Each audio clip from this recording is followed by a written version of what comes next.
સ્ત્રીઓને લેવા માટે જેનું આખું પૂરું થઈ ગયું હોય એને લઈ અને અમે જમલોકની અંદર લઈ જઈએ છીએ. બોલે તમે જમના દૂતો છો? બોલે હા. ત્યારે છોકરાએ કીધું કે એક કામ કરો તો પછી આવતીકાલે મારું મૃત્યુ ક્યારે છે એ જોતા આવજો. જમના દૂતોએ કીધું કે મૃત્યુ જોવાય નહીં, ભલા માણા જીવી લેવાય. મૃત્યુ કોઈથી જોવાતા? બોલે નહીં, મારે મારું મૃત્યુ જાણવું છે. હા, જમના દૂતો ગયા છે. બીજા દિવસની સવાર છોકરો તાલાવેલી સાથે ઉઠ્યો, પરબે આવ્યો. 4 જણા આવ્યા અને સીધી જ વાત પૂછી કે તમે મારું મૃત્યુ જાણતા આવ્યા? ત્યારે 4 માંથી એક જણો બોલ્યો કે હા મિત્ર, અમે તારું મૃત્યુ જાણતા આવ્યા છીએ. બોલે કેમ છે? ત્યારે જમના દૂતે જવાબ આપ્યો કે સાંભળ, તારી પરણાની પહેલી રાત્રિ હશે. તારી પત્ની છે એ માઠ મેળી ઉપર તારો ઇંતજાર કરી રહી હશે. અને તારી પત્નીને મળવા માટે, સંસાર શરૂ કરવા માટે જ્યારે તું જઈશ ત્યારે હે મિત્ર, તારી મેડીના 5મા પગથિયે સર્પદંશથી તારું મૃત્યુ છે.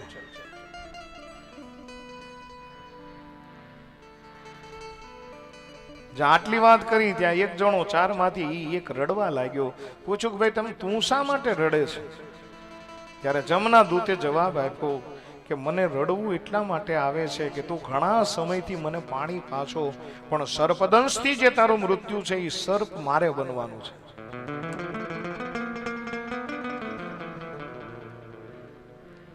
સર્પ મારે બનવાનું, ડંખ મારે મારવાનું છે.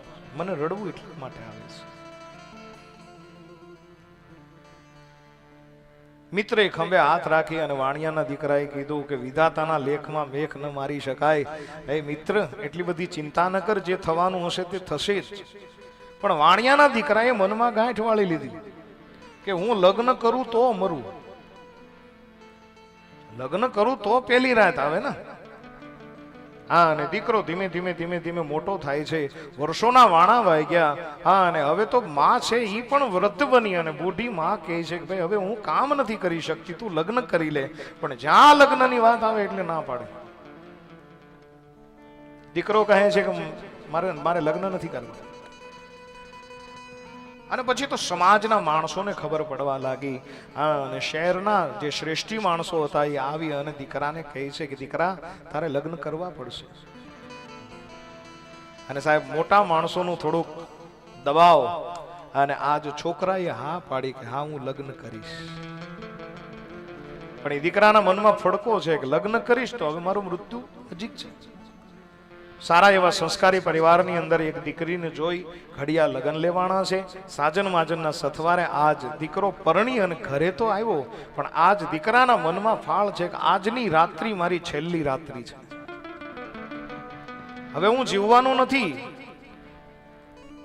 આવેલી દીકરી પણ સંસ્કારી પરિવારની છે. નવી નવેલી દુલ્હન આજ માઠ મેડી માથે પોતાના પતિની રાહ જોઈ રહી છે. મહેમાન લોકો ધીમે ધીમે જવા લાગ્યા. સાંજ પડી, વાળું પાણી થયા. છોકરાના મિત્રો છે એ નીચે, આ છોકરો એની સાથે હસી મજાક કરે છે. અને 10 વાગ્યા, 11 વાગ્યા. પછી તો જે મિત્રો હતા એને કીધું કે ભાઈ જા, હવે તું, તારી પત્ની તારી રાહ જોવે છે, જા સંસારની શરૂઆત કર બાપ. પણ એને ખબર છે કે આજ હું જઈશ તો 12 વાગે મારું મૃત્યુ છે.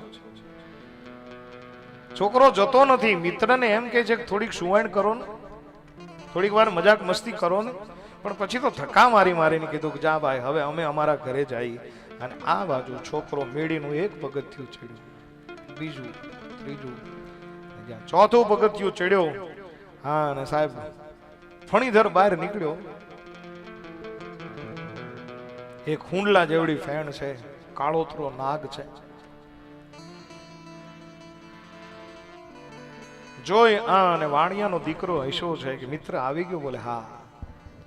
સર્પનું રૂપ વિલીન કરી અને મનુષ્યનું રૂપ લઈ અને કીધું કે તને ડંખ મારવામાં હજી વાર છે, થોડોક વહેલો આવી ગયો છું. શું કામ? તું મારો મિત્ર છો એટલે. થોડીક વાર બેસ, અખદખની વાતો કરી લઈ. એક ડંખ મારીશ ને પાણી પીવાનો વેત નહીં રહેવાતું. અને એ મેડીના પગથિયા માથે 2 મિત્રો બેસી, જમનો દૂત અને વાણિયાનો દીકરો, 2 વાતો કરે છે કે મારું ઝેર બહુ કાતિલ છે. વાણિયાનો દીકરો વળી પાછો જવાબ આપે છે કે ભાઈ તમે તો જમના દૂતો છો, હા, અને તમે તો વિધાતાના લેખમાં ઈ જે તમારું કામ છે ઈ કરવા માટે આવ્યા છો. પેલી દુલ્હન છે ઈ દીકરી સાંભળી ગઈ કે મારો ધણી કોઈ હારે વાત કરે છે. કોની હારે વાત કરતો છે? ગોત્રેજના સ્થાપન ઉપરથી ગણપતિ સ્થાપના પાસેથી ઊભી થઈ અને આ દીકરી બારણા પાસે આવી અને જ્યાં કાન માંડ્યા તો અહીંયા મરવાની વાતો થાય છે. ખબર પડી કે આ તો સાક્ષાત જમના દૂત સાથે વાત કરે છે, હા, અને હું મળી પણ નહીં શકું. હવે પોતાનો પરિવાર છોડીને આવેલી દીકરી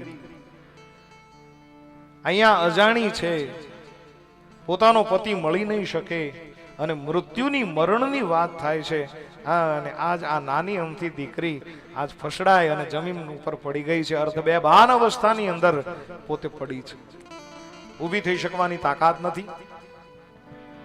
અને એ જ સમયે એ જ ગામની અંદર એક ગરીબ પરિવાર રહેતો હતો, હા, અને એ ગરીબ પરિવારના એ પિતાની આ ઘરે એક દીકરી આણું આવેલી હતી, હા, અને એને પ્રસવની પીડા ઉપડી છે. ગામની બહેનોએ આવી અને એ દીકરીને જન્મ કરાવ્યો, અને એ દીકરીને ત્યાં દીકરાનો જન્મ થયો. ગામની બહેનોએ કીધું બહાર બેઠેલા ગરીબ બાપને કે તમારે ત્યાં ભાણિયાનો જન્મ થયો છે, તમારે ત્યાં દીકરાનો, તમારી દીકરીને ત્યાં દીકરાનો જન્મ થયો છે. સાહેબ ખૂબ રાજી થયો બાપ.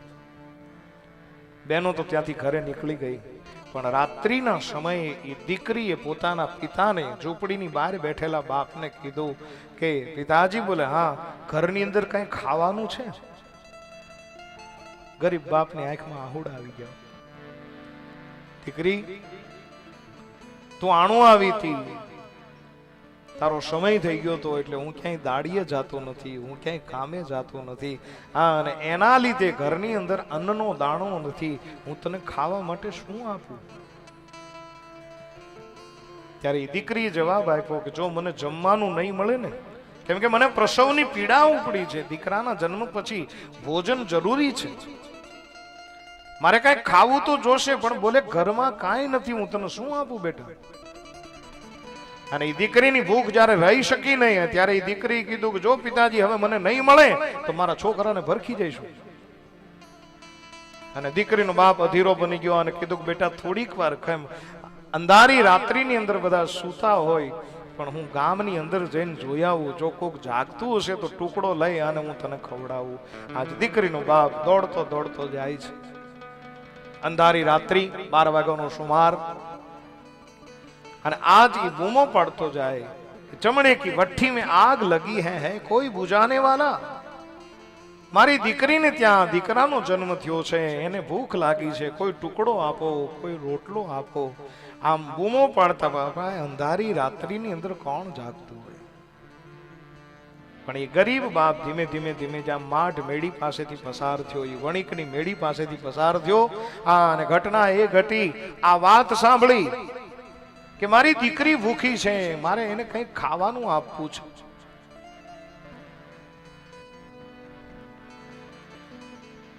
દીકરીએ પડ્યા પડ્યા વિચાર કર્યો કે મારો પતિ તો હવે મૃત્યુ પામવાનો છે, હા, અને જો હું મામાટ લાવી છું, મારા પતિ માટે જે મીઠાઈ લાવી છું એ હવે મારે શું કામની છે, આ દીકરીને દાન કરી દઉં. અને જેમ તેમ ઊભી થઈ અને મેડીના દરવાજાને એ બારીને ખોલીને કીધું કે એ ભાઈ, પણ ત્યાં તો આ માણસ ઊભો રહી ગયો.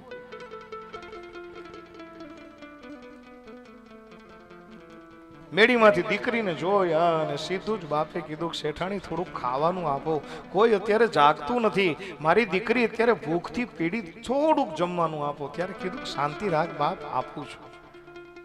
હા, અને જે મીઠાઈના પેકેટ હતા એ લીધા. સંસ્કારી કુળની દીકરી હોય એવું લાગે કાંતિ દાદા. એને કીધું કે અન્નનો ઘા ન કરાય. મનમાં વિચાર આવ્યો કે હું તો હમણાં પતિ વગરની બની જવાની, હવે તો મારે સફેદ વસ્ત્ર પહેરવાના, આવી રંગબેરંગી હાડીનું મારે શું કામ છે? અને સાહેબ એ નવી નકોર સાડી હતી, એના છેડે મીઠાઈના પેકેટ બંધાણા છે. સારી ઉપરથી શેરવી અને જાય જવા દીધી. દીકરીનો બાપ હરખાઈ ગયો છે કે બેન તમારું સારું થશે. ત્યારે કીધું ઉભો રે, હમણાં હું તને આપું. કેસર વાળું દૂધ હતું એ પણ આજ આપ્યું છે, ગુલાબ જળ હતા એ પણ આપ્યા છે. અને કીધું કે તું લઈ અને તારી દીકરીને બધું ખવડાવી દે બાપ. અને દોડતો દોડતો ગરીબ બાપ એની દીકરીને જઈ અને ઝૂંપડીની અંદર જઈને કહે છે કે બેટા ભગવાનના ઘેરે દેર છે પણ અંધેર નથી હો. રાત્રે 12 વાગે જો રોટલો ન મળે પણ આજ મીઠાઈ ખાવા માટે મળી તને. અને એ દીકરીને જાય મીઠાઈ જોઈ, એક તો પ્રસવની પીડા હતી, અંદર ભૂખની લાંઘણ હતી, અને કોઈ દિવસ ન જોયેલી મીઠાઈ જોઈ અને આજ એ દીકરી જમવા લાગી. કેસર વાળું દૂધ પીધું છે, ગુલાબ જળના લોટા પીધા છે, અને જાય જમી રહી અને અંદરથી આંતરડી ઠરીને સાહેબ આશીર્વાદ નીકળ્યો કે મારો જેણે ભૂખ સંતોષી હોય એનો ચૂડલો અખંડ થઈ જજો. અંદરથી આશીર્વાદ નીકળી ગયો છે. આ બાજુ સમય થયો અને પેલો નાગ કહે છે, જમનો દૂત કહે છે કે હવે હું તને કરડું? બોલે હા. એક ફેણ મારી છતાં પણ આજ કઈ ઝેરની અસર ન થઈ. વળી બીજી ફેણ મારી છતાં પણ ઝેરની કઈ અસર ન થઈ. જમના દૂતને એમ થયું કે એક ફેણ મારું એટલે હું ઝાડવું હુકવી દઉં, પણ આને કઈ અસર કેમ નથી થતી? પેલો વાણિયાનો દીકરો કહે છે કે સાનામાં એક વખત સરખાઈથી ડંખ મારી દે, મિત્રતાના દાવે ન માર. મારું કામ પૂર્ણ થઈ જાય, લેખા જોખા પૂર્ણ થઈ જાય. છતાં પણ જ્યારે દીકરો મર્યો નહીં ત્યારે એ જમનો દૂત કહે છે કે તું અહીં ઉભો રહેજે, હમણાં હું આવું ચિત્રગુપ્તના ચોપડામાં જોઈ. અને એ સર્પ છે એ સડસડાટ ગયો ચિત્રગુપ્તના ચોપડાની અંદર જઈને જોયું ત્યાં એ દીકરાનું આયુષ્ય 108 વર્ષનું થઈ ગયું છે. અને રાત્રે આખી સભાને જગાડીને કીધું કે આ બન્યું કઈ રીતે? ત્યારે જમના દૂતની આગળ એવી વાત મળી કે ભાઈ આની પત્નીએ કંઈક દાન કર્યું છે, કોઈની ભૂખ સંતોષી છે, કોઈની આંતરડી ઠારી છે.